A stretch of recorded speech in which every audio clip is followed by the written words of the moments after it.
Hello दोस्तों, कैसे हैं आप सब। राम जी की पाठशाला में आपका बहुत बहुत स्वागत है।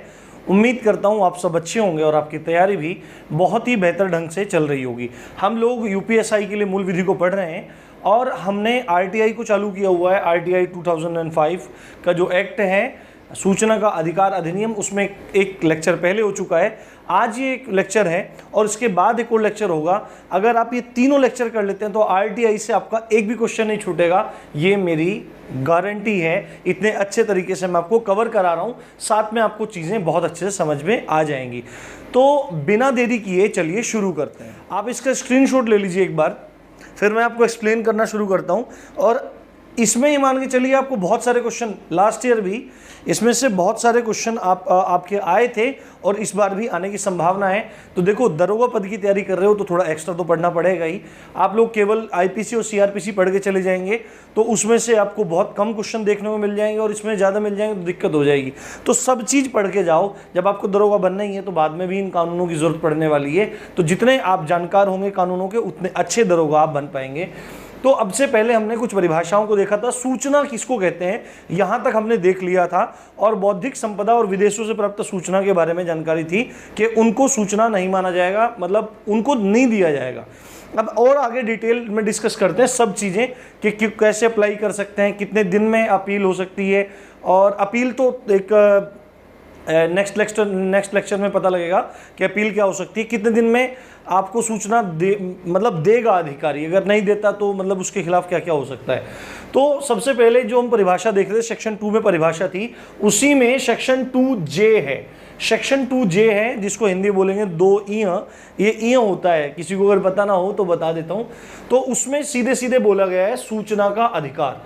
2J में सूचना के अधिकार की बात की गई है। सूचना का अधिकार क्या मतलब, ये कैसा अधिकार है, हमने पहले ही देख लिया था कि ये मौलिक अधिकार भी है।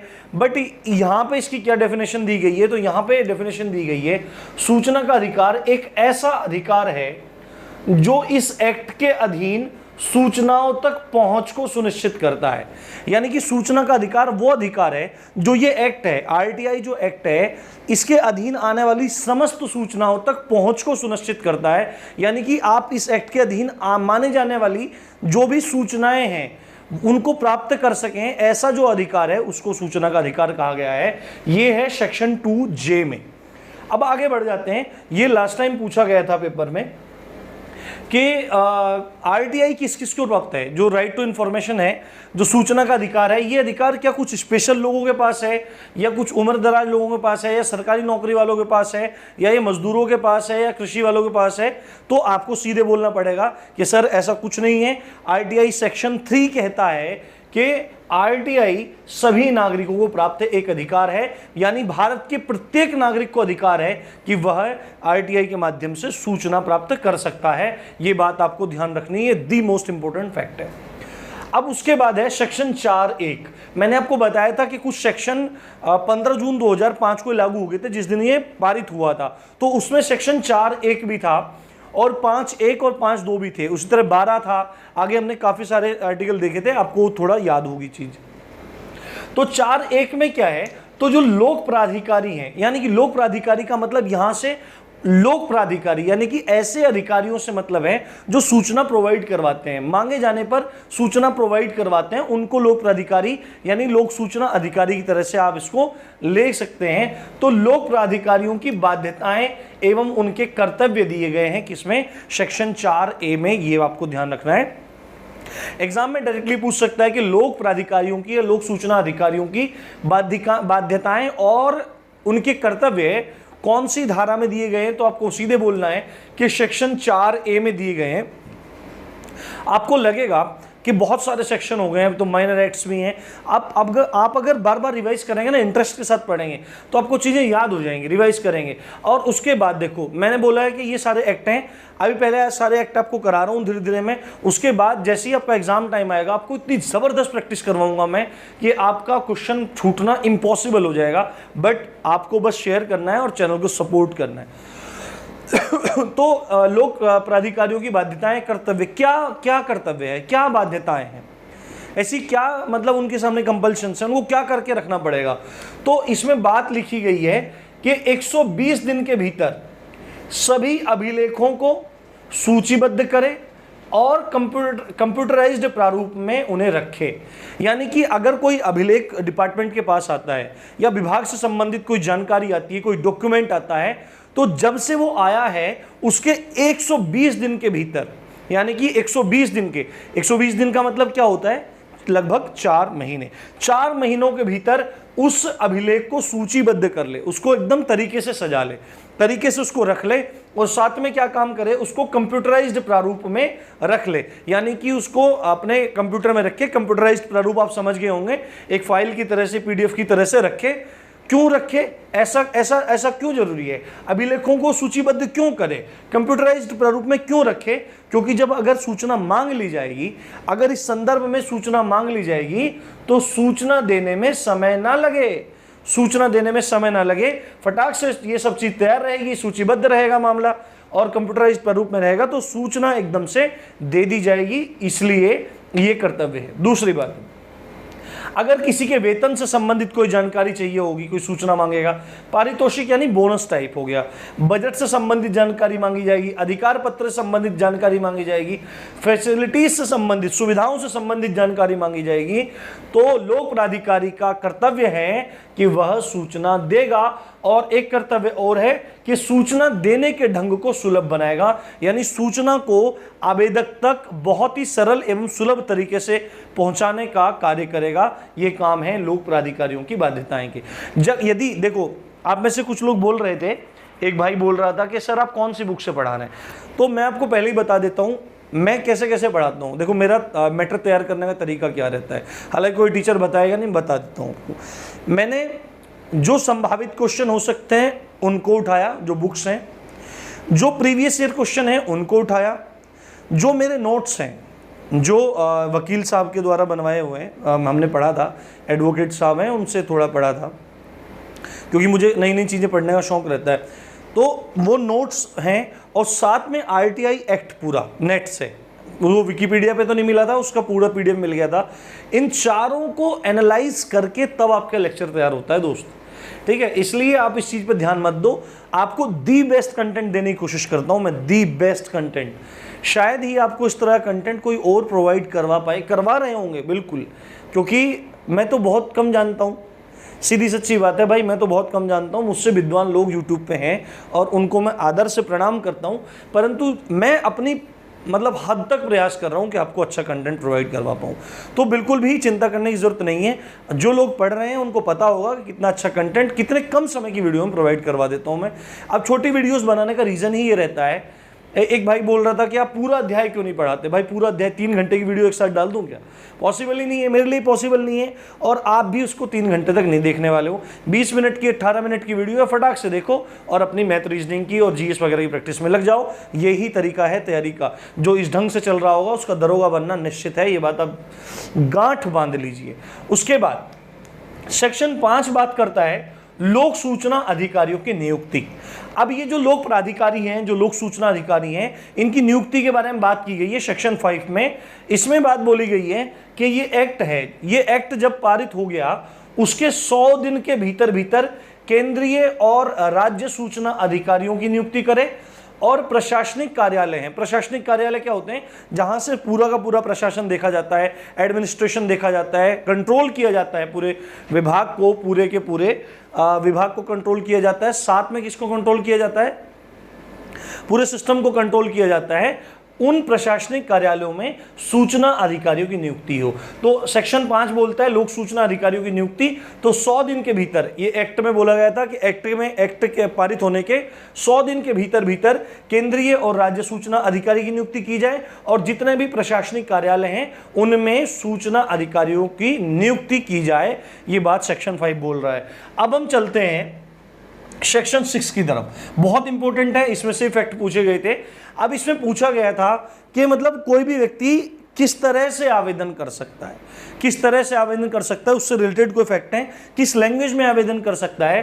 तो यदि कोई व्यक्ति सूचना पाना चाहता है, यदि कोई व्यक्ति सूचना पाना चाहता है, तो वह लिखित रूप में, यानी कि वो डायरेक्टली क्या कर सकता है, डायरेक्टली वो कर सकता है क्या, एक चिट्ठी पत्र लिखकर भेज सकता है, या इलेक्ट्रॉनिक रूप में यानी कि ईमेल लिख सकता है, कोई मैसेज लिख सकता है। तो लिखित या इलेक्ट्रॉनिक रूप में दोनों में से भी कोई से भी तरीके से वह सूचना की आवेदन कर सकता है।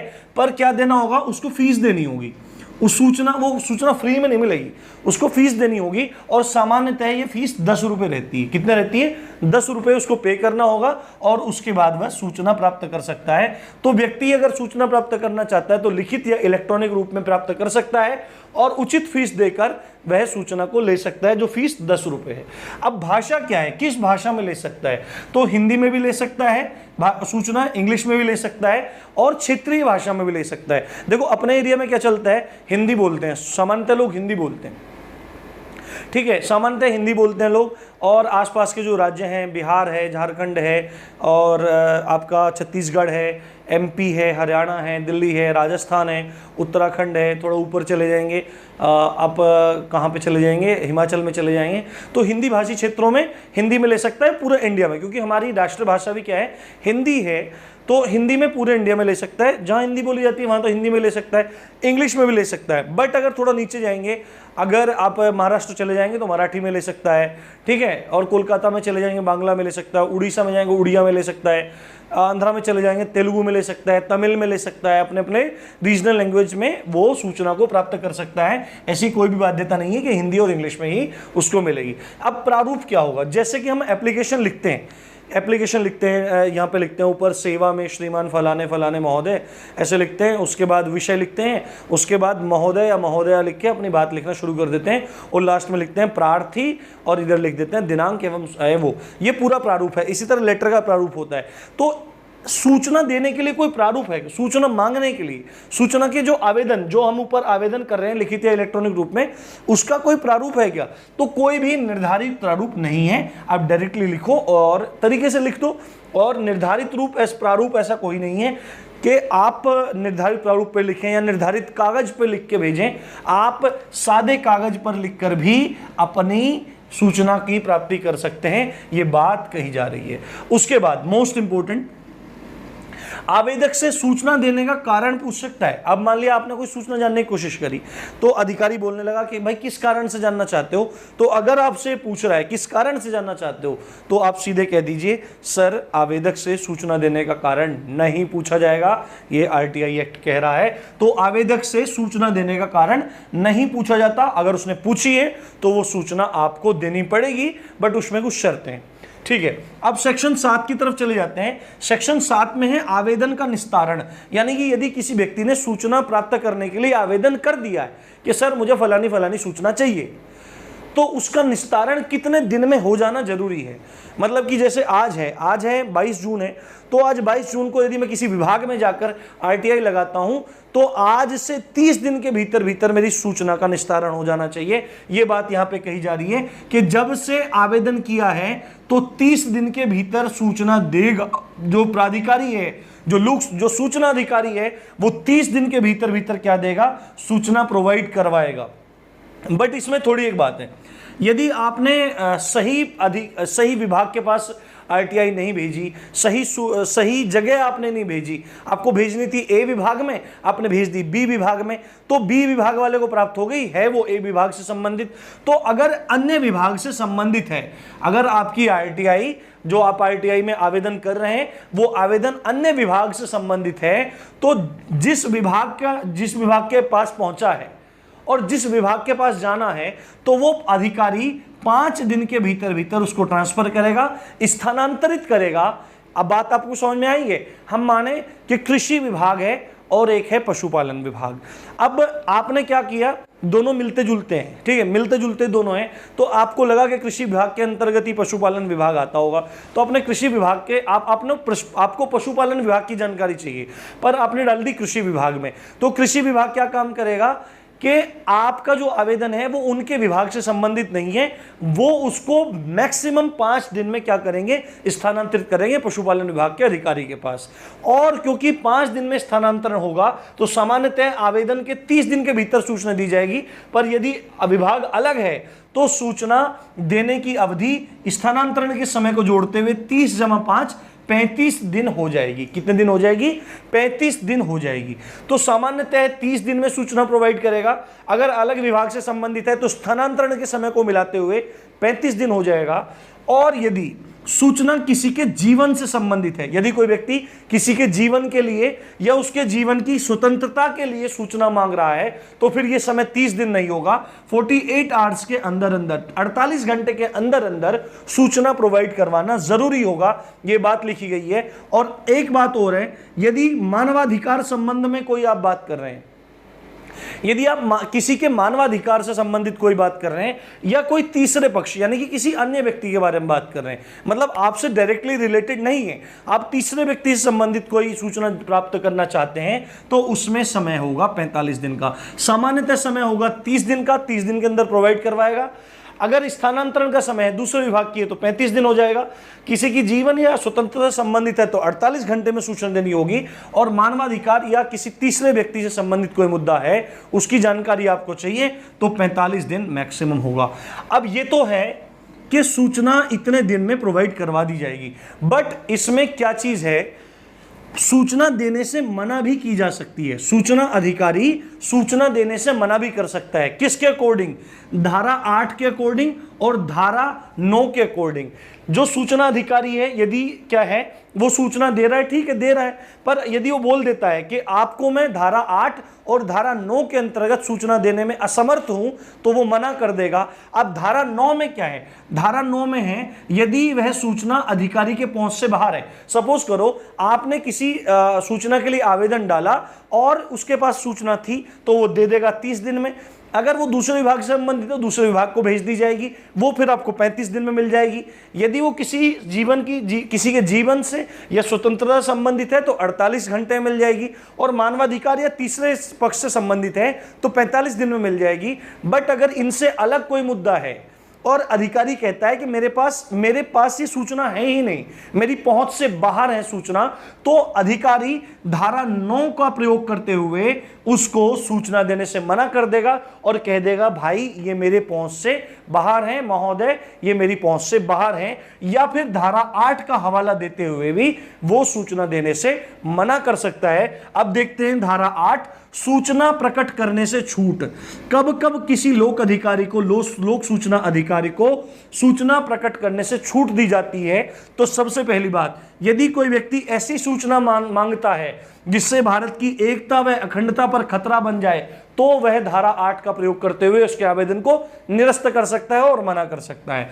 यदि कोई ऐसी सूचना है जिससे भारत की सुरक्षा पे खतरा आन पड़े, तो मना कर सकता है। यदि ऐसी सूचना मांगता है जिससे भारत का युद्ध कौशल, युद्ध करने के तरीके, हथियारों संबंधी जानकारी, जिससे भारत की सुरक्षा ही एवं युद्ध कौशल की जानकारी खतरे में आ जाए, दुश्मन देश के हाथ में पड़ने की संभावना है, तो इसको मना कर सकता है। तीसरा पॉइंट है न्यायालयों के फैसले। अगर कोई न्यायालय का फैसला ऐसा है जिसको प्रकट करना न्यायालय की अवमानना मानी जाएगी, कंटेम्प्ट ऑफ कोर्ट माना जाएगा, ऐसी सूचना देने से भी मना कर सकता है। चौथी है विदेशों से प्राप्त सूचना। अगर विदेशों से कोई सूचना प्राप्त हुई है तो उनको भी देने से मना किया जा सकता है। और ऐसी सूचना देने से मना किया जा सकता है यदि ऐसी सूचना देने से किसी व्यक्ति का जीवन संकटमय परिस्थितियों में पड़ जाए, किसी व्यक्ति का जीवन संकटमय हो जाए, ऐसी सूचना देने से मना कर सकता है। साथ में ऐसी सूचना देने से मना की जा सकती है जिससे भारत के रणनीतिक या आर्थिक या वैज्ञानिक हित प्रभावित होते हो, तो ऐसी सूचना देने से मना कर सकते हैं। धारा 8 में हैं तो बहुत सारे, पर आपके लिए ये मोर देन सफिशिएंट है। इसके बाद हमको कुछ धाराएं और देखनी है जिसमें केंद्रीय एवं राज्य सूचना आयोग है और कुछ फैक्ट्स और जानने हैं, फिर आपका ITI पूरा हो जाएगा। उम्मीद करता हूँ बहुत अच्छा लग रहा होगा और इसी तरह अपना प्यार बनाए रखिए और चैनल को मैक्सिमम शेयर करते रहिए। इसी अच्छी बात के साथ आप देख रहे थे राम जी की पाठशाला। मैं हूँ राम भारद्वाज। जय हिंद, जय भारत।